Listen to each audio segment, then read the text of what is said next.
Hey, so it's me, your girl Brianka J, and today I'm showing you this seafood bake I made. And I started off preheating my oven to about 400 degrees because I wanted to use my oven to do this because I just didn't feel like dealing with a bunch of boiled water.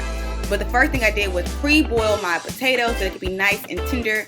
Then I added it to my pan along with my sausage, my onions. I cut up everything, and I really just wanted to do this because I wanted to show a little bit love of the Gulf. And so I start off putting everything in the oven for about 20 minutes, just making sure that potato gets tender for us.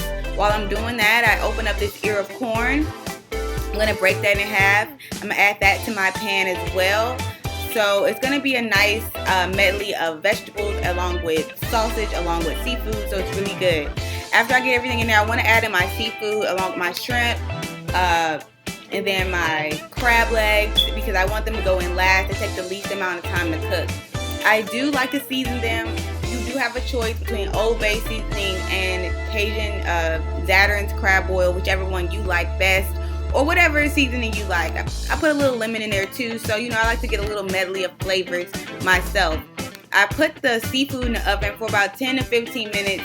I'm making sure that my shrimp is nice and firm, and after that, it's, you know, voila, dinner served.